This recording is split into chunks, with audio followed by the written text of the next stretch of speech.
Assalamualaikum warahmatullahi wabarakatuh. Selamat datang di channel kesayangan kita, Aiswa Nurhana Channel. Semoga video kali ini dapat bermanfaat untuk sahabat semua. Tapi sebelum mulai jangan lupa ya teman-teman untuk subscribe. Yuk klik tombol subscribe dulu, lalu klik lonceng. Gratis, nggak bayar. Agar channel ini dapat berkembang menjadi lebih baik. Latihan ujian IPA kelas 7 semester 1 nomor 1. Bagian mikroskop yang berfungsi sebagai penghubung lensa objektif dengan lensa okuler adalah A. Diafragma, B. Kondensor, C. Revolver, D. Tabus. Objektif adalah yang dekat dengan objek dan lensa okuler adalah dekat mata. Berarti penghubungnya apa? Yaitu tabung. Tabung atau sama dengan D. Tubus ya. Yang nomor 2, pernyataan di bawah ini yang termasuk data kualitatif. Data kualitatif adalah data yang tidak ada nilainya, maksudnya dia yang berisikan sifat. Kalau yang A berat badan 45 kilo berarti dia kuantitatif.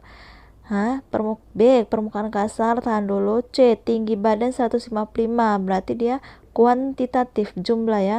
Diameter 15 cm juga jumlah, berarti jawabannya B.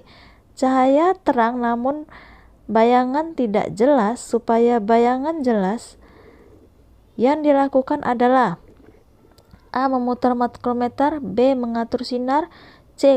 Mengatur kondensator, D. Putar makrometer. Berarti jawabannya apa?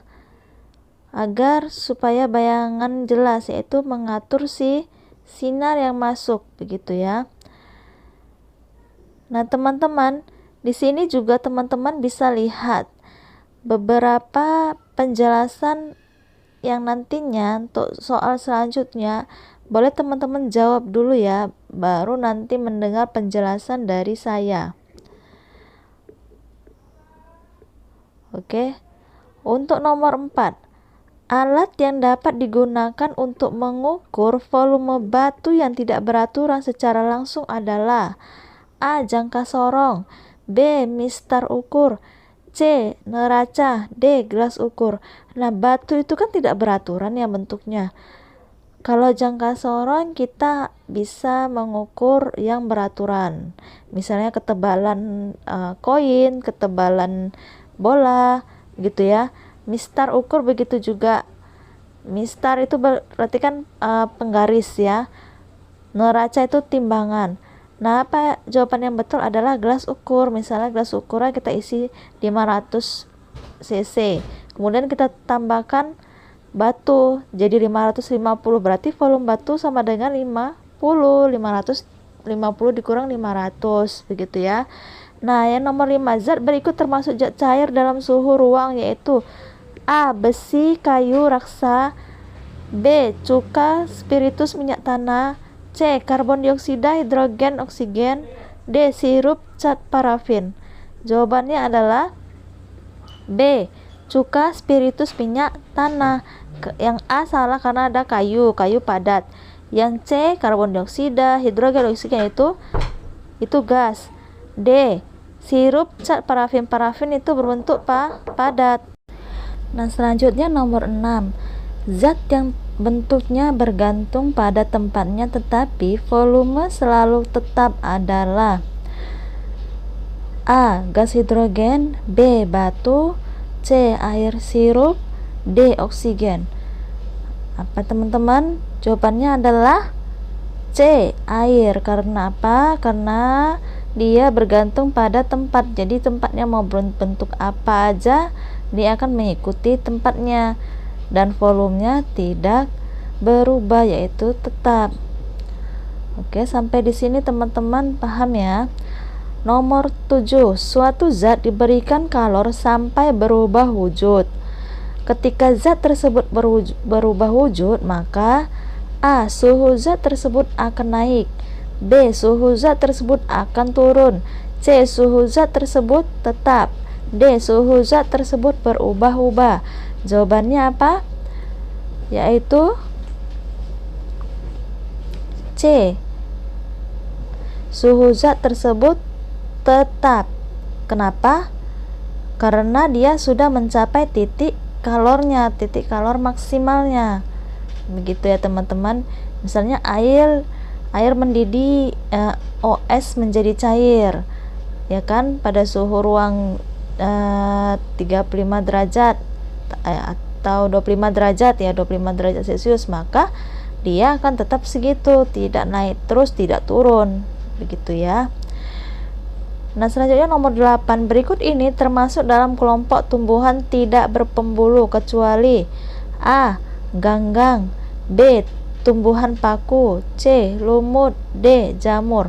Yang tidak berpembuluh kecuali yaitu jawabannya apa? B. Tumbuhan paku. Yang nomor 9. Daun tumbuhan paku yang dapat menghasilkan spora disebut daun yang A. steril, B. hidup, C. besar, D. fertil. Jawabannya apa? Fertil. Oke.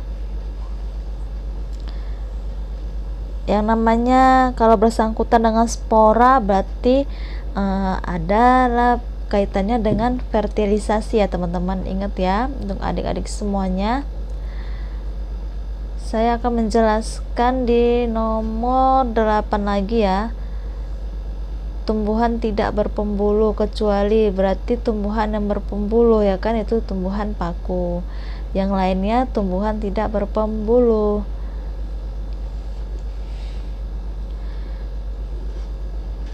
Nomor 10.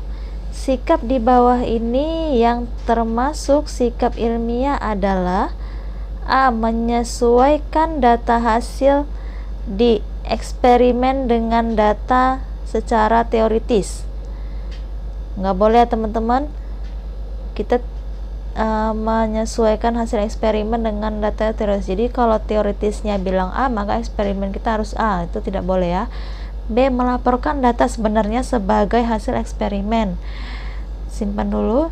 C. Mengubah data agar lebih sesuai dengan hasil eksperimen. Nah, itu tidak boleh, itu namanya mengubah-ubah data saat berilmiah, itu tidak boleh ya. D. Manipulasi data agar hasilnya baik. Nah, itu lebih tidak boleh. Manipulasi berarti mengubah ya, mengubah datanya. Misalnya mendapat kesimpulan A jadi B, itu nggak boleh. Jadi jawabannya apa tadi? Melaporkan sesuai dengan hasil yang ada. Nomor 11. Pertolongan pertama bila kulit terkena asam klorida adalah A. Olesi dengan salep, B. Beri betadin, C. Balut luka dengan pembalut, D. Bilas air dengan sebanyak-banyaknya. Jawabannya adalah D. Bilas dengan air sebanyak-banyaknya. Itulah yang pertama kali kita lakukan, baru nanti olesi salep atau beri betadin, begitu ya. Nomor 12. Tumbuhan putri malu akan menutup daunnya pada saat disentuh. Hal ini menunjukkan bahwa tumbuhan A. dapat bereaksi, B. dapat bergerak, C. dapat beradaptasi, D. peka terhadap rangsangan.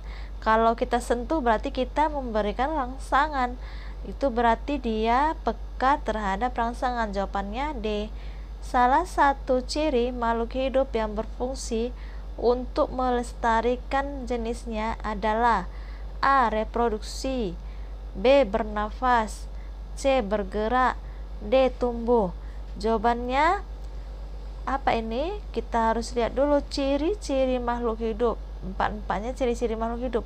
Nah, yang fungsinya melestarikan jenisnya berarti kan menambah jenisnya itu adalah A. reproduksi, yaitu berkembang biak. Nah, sekian video kali ini. Terima kasih yang telah menonton.